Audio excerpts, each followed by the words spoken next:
when you talk about Fragile X, you open a can of worms, really, because it may be coming from your wife or the grandmother. In our case, it was coming from the grandfather on my wife's side. And you realize that it's a gene that is carried on through generation and that explodes at some point, and that was my son. So the emotions for the first 3 to 6 months were very high, I would say. It was a very difficult time in our lives, in my family's life, I say. Seaside Therapeutics is the only company that's solely focused on developing new treatments for autism and intellectual disability. We're pioneering a totally new approach to developing therapeutics by focusing on single gene genetic disorders that we can understand the molecular mechanism, have targeted therapeutics that have disease-modifying potential. Our lead program focuses on Fragile X syndrome, which is a genetic mutation in a single gene, and it's the most common cause of autism and intellectual disability. This allows us to have tremendous new scientific insights and really treat the core cause of these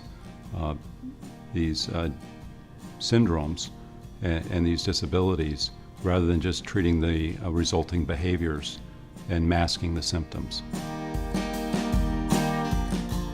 The social symptoms seen in Fragile X syndrome relate to a lot of social avoidance behaviors, a lot of lack of interest in social interaction, potentially due to social anxiety. Many of the kids with Fragile X really want to be social. They want to have friends. They're very interested in interacting.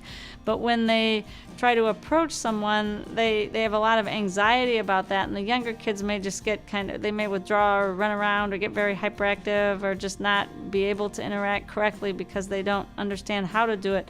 And the older patients may just gradually learn that they're not able to figure out how to interact socially, so they will have more tendency to withdraw. Social impairment is one of the core symptoms and one of the core problems with autism and with Fragile X syndrome. This impacts families and it impacts individuals in a major way. Individuals with autism, of course, have substantial social impairment, and they have a lot of social anxiety, and some just have social disinterest, which is a little different from often what patients with Fragile X are usually socially interested. There's some that are more like autism and socially disinterested, but most of the patients with Fragile X are socially interested. They're just so anxious they can't make social things happen. The behavioral problems can be very stressful for the families. These kids are typically hyperactive, tantrums are common, they can sometimes be aggressive, and I've had some mothers come into clinic just black and blue from trauma from their children, so it can be very stressful dealing with their behavior. The challenges involve their behavior. They all have behavior problems that impact their daily activities, and it also prevents them from socially interacting with their peers and being blended in a community environment. Seaside Therapeutics is pioneering a new approach to treating intellectual disabilities and autism. We are studying and understanding the molecular mechanisms, the causes of these disorders, and treating the fundamental basic mechanism with targeted therapeutics. In this way, we can have a major impact on the symptomatology, rather than just treating the symptoms themselves directly. And so what we're kind of thrilled about right now is that we're starting to see some changes with newer medications that are available, where a person who before they would try to learn something and they would not be able to, even with all of the supports that we might provide, and now suddenly they're able to really understand it and make use of it. Treatment that's targeting social impairment, if it was effective, would offer significant benefit because it would open up social opportunities for others, which can really allow them to build peer relationships, and then will also allow for a lot of opportunities for social learning. The trials of STX-209 that are going on now are being conducted across the U.S. at a total of about 25 different sites. So there are expert clinicians, pediatricians, child psychiatrists, child neurologists at these 25 sites across the U.S. And they enroll the subjects with Fragile X into the study. So the families come to them. They're evaluated at the first visit to determine whether they're appropriate for this study or not, to determine whether they have these core social symptoms to a sufficient degree.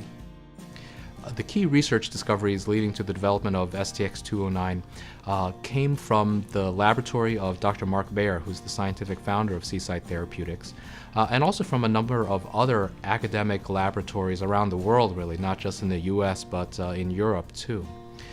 They found a number of things. So Dr. Bayer's lab really was the originator of the so-called mGlu-R theory of Fragile X, showing a really important role for mGlu-R, metabotropic glutamate receptors in Fragile X. STX-209 is relevant to that because it is known to decrease glutamate release, so it would decrease stimulation of those mGlu-R receptors, which is associated with improvement in the animal models of Fragile X. We're very positive about not only seeing it improve children with Fragile X syndrome, but seeing it also improve individuals with autism too. Autism without Fragile X.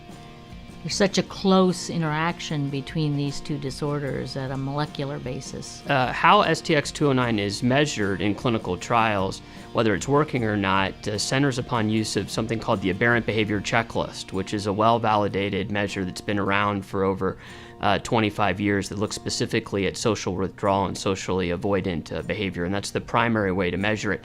That's a measure that is rated by parents or caregivers that know the individual well. It's exciting because of these new targeted treatments and the new clinical trials. It's a real pleasure to see. Now we have something much more powerful to offer these families. If my son becomes normal, that's going to be extraordinary. If the clinical trials are successful, I will be the happiest man in the world, the happiest father in the world. If STX-209 comes out, trust me, it's going to be an afternoon of joy, or a day of joy, or a week of joy. And I hope it works for the autism community as well.